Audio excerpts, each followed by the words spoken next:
औरंगाबाद तो झांकी है, महाराष्ट्र अभी बाकी है। जय भीम, जय संविधान।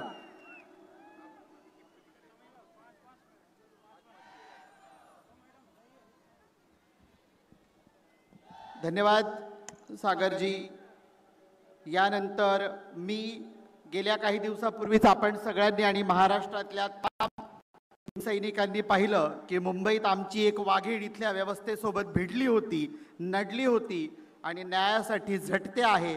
अशा आमच्या साथीदार असलेल्या आदरणीय स्नेहलताई सोहनी, मुंबई प्रदेश महिला अध्यक्ष, यांना मी आमंत्रित करते आपली भूमिका मांडण्यासाठी। सर्वप्रथम वंचित शोषित घटकांच्या उद्धारासाठी आयुष्यपणाला लावलेल्या सर्व महापुरुष महामातांना माझं त्रिवार अभिवादन। तसेच SC ST NT OBC समाजाला आजवर केवळ आपला मतदार सगळ्या प्रस्थापित पक्षांचे गड उद्ध्वस्त करणारे, राजकारणातल्या मूळ प्रवाहात इथल्या वंचित शोषित घटकाला घेऊन येणारे, अगर ना भी हो संख्या भारी फिर भी मिलेगी भागीदारी असा क्रांतिकारी नारा देणारे आणि इथल्या राज्यातल्या सगळ्या वंचित शोषित घटकांना राजकारणाच्या मूळ प्रवाहात आणणारे आम्हा सर्वांचे नेते, वंचित बहुजन आघाडीचे राष्ट्रीय अध्यक्ष सन्माननीय बाळासाहेब आंबेडकर। त्याचसोबत डॉक्टर बाबासाहेब आंबेडकरांनी जो धम्म चळवळीचा रथ या समाजाला बहाल केला होता, आज तो धम्म चळवळीचा रथ आपल्या खांद्यावरती घेऊन समाजात होणाऱ्या प्रत्येक अन्याय अत्याचाराला वाचा फोडणारे तुम्हा आम्हा सर्वांचं उजास्थान भारतीय बौद्ध महासभेचे राष्ट्रीय कार्याध्यक्ष आदरणीय सन्माननीय भीमराव साहेब आंबेडकर, त्याचसोबत युथ आयकॉन सुजातादादा आंबेडकर, अंजलीताई आंबेडकर, प्रदेश अध्यक्ष आदरणीय रेखाताई ठाकूर आणि ह्या छत्रपती शिवाजी महाराज पार्क या ठिकाणी आज संविधान सन्मान सभेच्या निमित्ताने जमलेल्या सगळ्या संविधानवादी, लोकशाहीवादी आणि खऱ्या अर्थाने संविधानाचा सन्मान करणाऱ्या सगळ्यांचं मी या ठिकाणी हार्दिक हार्दिक स्वागत करत आहे।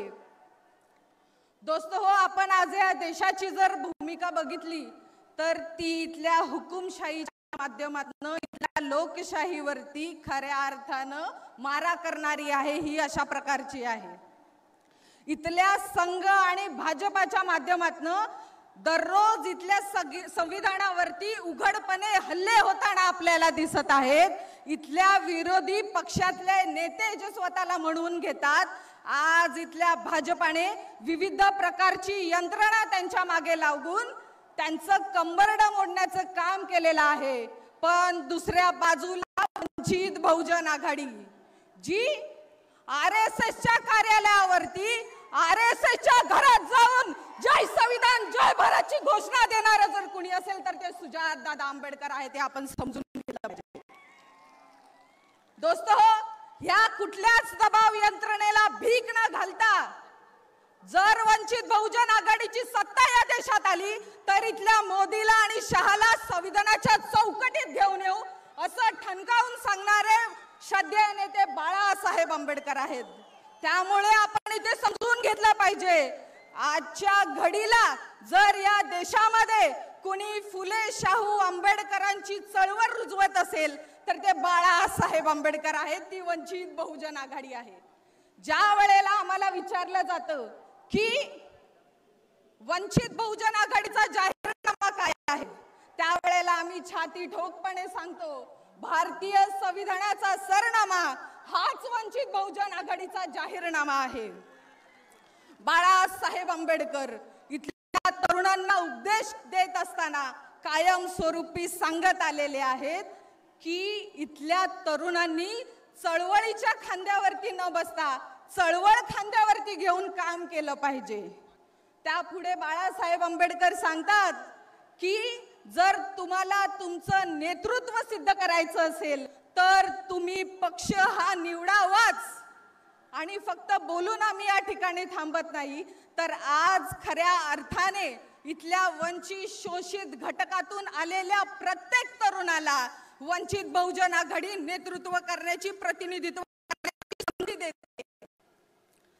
आज अनेक तरुण कुठल्याही प्रकारचा सोन्याचा चमचा घेऊन जन्मलेला नाहीये, जो तरुण ज्याच्या मागे कुठल्याही प्रकारची घराणेशाही नाहीये, जो तरुण जो कुठल्याही प्रकारे धनदांडगा नाहीये, आज जो तरुण इथल्या सर्वसामान्य घराण्यातून आलेला आहे, गोर गरीब समाज व्यवस्थेतून आलेला आहे, त्या तरुणाला प्रतिनिधित्व देण्याची संधी जर खऱ्या अर्थाने कुणी देत असेल तर ते बाळासाहेब आंबेडकर आहेत, लक्षात ठेवा. आज इथल्या आशिया खंडातल्या सगळ्यात मातब्बर म्हणून ओळखणाऱ्या ह्या मुंबई प्रदेशच्या अध्यक्षपदी जर या स्नेहल सोहोनीला वयाच्या 26-27व्या वर्षी जर कुणी बनवलं असेल तर ते बाळासाहेब आंबेडकर आहेत, ती वंचित बहुजन आघाडी आहे. दोस्तो हो, मला मान्य आहे या ठिकाणी आपण साहेबांना ऐकायला या उत्सुक आहोत, आतुरतेने आपण त्यांची वाट बघत आहोत. त्यामुळे आपण सगळ्यांनी या ठिकाणी आपण सर्वजण आलात त्याबद्दल मी तुम्हा सर्वांचं या ठिकाणी आभार मानते. आणि आपण या पुढची लढाई अशा प्रकारे लढायची आहे. येणाऱ्या महानगरपालिकाच्या निवडणुका आहेत, ज्या वेळेला या मुंबईचा महापौर ठरवायचा असेल ना, वंचित बहुजन आघाडीला वगळता या मुंबईचा महापौर ठरला नाही पाहिजे, अशा प्रकारची बांधणी आपल्याला करायची आहे, अशी कामं करायची आहेत. आणि त्यासाठी मी तुम्हा सर्वांना शुभेच्छा देते. आणि आपण आलात त्याबद्दल मी तुम्हा सर्वांचं मनापासून आभार मानते. धन्यवाद. मला इथे बोलण्याची संधी दिली त्याबद्दल सर्वांचं मनापासून आभार. एक घोषणा जोरात होऊन जाऊ द्या. वंचित बहुजन आघाडीचा, अरे वंचित बहुजन आघाडीचा, सध्या बाळासाहेब आंबेडकर आप आगे बढ़ो, सध्या बाळासाहेब आंबेडकर आप आगे बढ़ो. धन्यवाद.